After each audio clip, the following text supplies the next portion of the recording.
या बेटा और बेटी हमारा जज बनेगा, हमारा पत्रकार बनेगा, वह जाकर के बड़े ऊंचे पद पर जाएंगे। इसके लिए भी हम लोग प्रयास कर रहे हैं। इस बार 15 लड़के और लड़की जो है से मेडिकल में नीट में कम्पीट किया।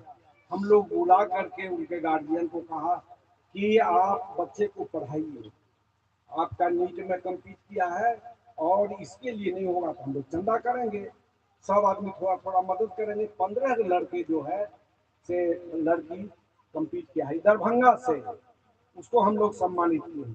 आप भी अपने बच्चे को पढ़ाइए, पढ़ेगा लिखेगा, नहीं होगा तो सब आदमी मिल करके सहयोग करेंगे। और जब तक पढ़िएगा लिखिएगा नहीं तब तक स्थिति या खराब रहेगा। और आपका कोई कह देगा चोर डकैत कह देगा, कोई जंगली कह देगा, कोई जंगल राज कह देगा और आपको जो है प्रताड़ित करेगा। तो इसीलिए हम लोग, और अभी जो लाइव हो रहा है हुआ है, अभी जो गाय है या पूरे दुनिया में इसका प्रसारण वेब प्रसारण हुआ है, इस पर हम आग्रह करेंगे और लोगों से भी कि आप इस पर रिसर्च कीजिए, इस पर कीजिए ये हमारे कैसे, जब आप गाथा सुनिएगा तो कैसे पारिवारिक कलह के कारण बख्तौर मारे गए, कैसे जो है ऐसे दुर्गा दयाल और इतने गाथा है हम घर के कलह से मारे गए।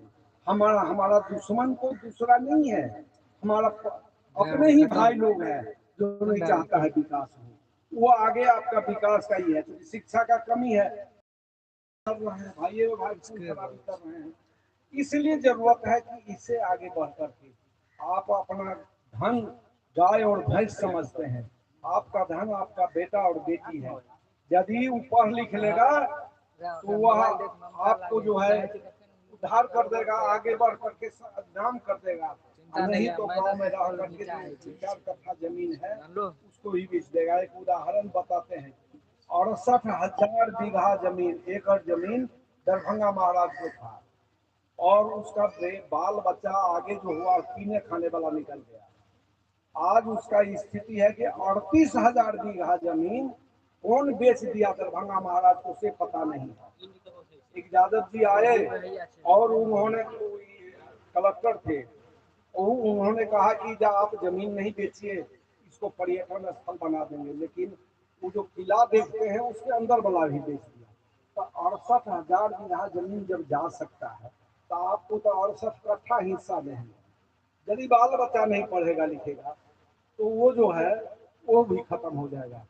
तो आज का ये है, हम बिहार के लोग, हम श्री कृष्ण चेतना मंच के लोग, हम गौरवान्वित हैं कि आपके गांव में एक ऐसे महापुरुष जो है जन्म लिया, गोविंद यादव, जो अपनी विरासत जो है उसको बचा करके रखा।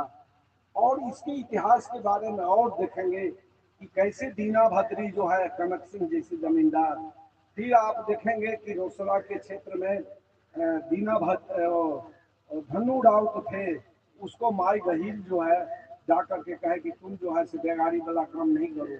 और उसका लंबी गाथा है, इस पर हम लोग रिसर्च किए हैं और इसको बचाने का जरूरत है। हम अपने पूर्वज के इतिहास को यदि नहीं जानेंगे तो हम अपनी अपनी अस्मिता को खो देंगे। हम आप लोगों को इसी उद्देश्य से इसी बात को कहने के लिए आए हैं, जहाँ शिक्षा के क्षेत्र में जरूरत है, पीएचडी करना है, डीलिट करना है, मेडिकल करना है, हम लोगों से जो जरूरत हो गोविंद जी से ये करेंगे, हम लोग साथ रहेंगे। और आपके यहाँ जरूरत पड़ेगा, हम लोगों के लिए कुछ कोई करने का नहीं, जताए बैठा पर बैठ करके हम लोग ये करेंगे। हम लोग समाज को कैसे ये हो, आप भी आइए, यहाँ मुखिया होंगे, सरपंच होंगे और जो बूढ़े बुजुर्ग हैं उनसे भी होगा। हमारा खर्च भोज में जा रहा है, हमारा मंजनी पड़ता है। आपको 45,000 यादव जिस गांव में है धमौन में, वहाँ जो है कोई 7 पंचायत का भोज नहीं करता है। हमारे समाज में अब जागरूकता बढ़ गई है कि हम भोज में नहीं खर्च करके हम समाज को, बच्चे को पढ़ाई में खर्च करें, कर्जा लेकर के हम जो है कर इस काम में कर रहे हैं। खगड़िया से हमारा मालिक यादव है और तमाम लोग जो है गाय के भी काम कर रहे हैं। इन्हीं शब्दों के साथ हम दिनेश साथी जी।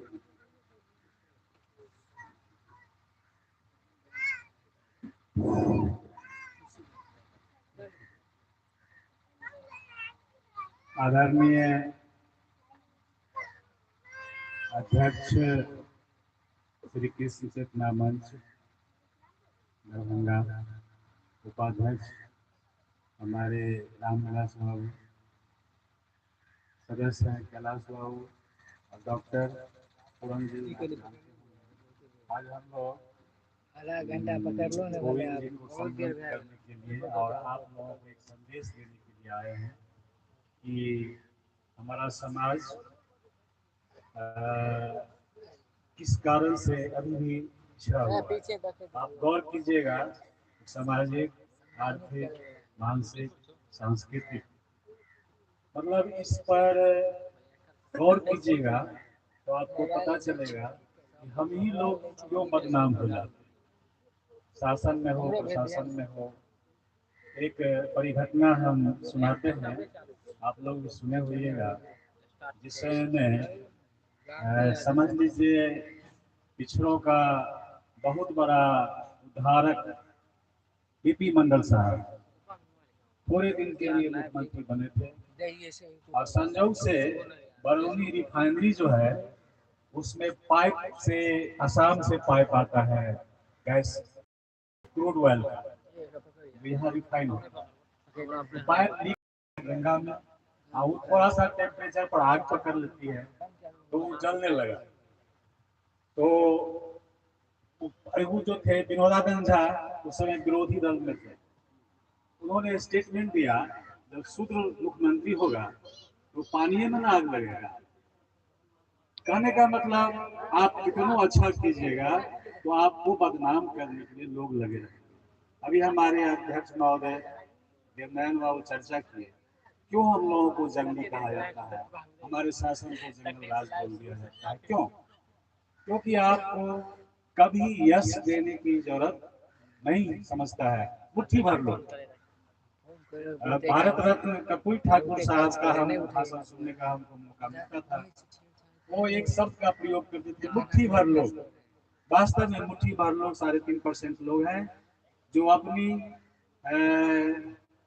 क्या कहें चालाकी से हमारे समाज को कैसे विखंडित किया, हमारे इतिहास को विखंडित किया, भुला दिया।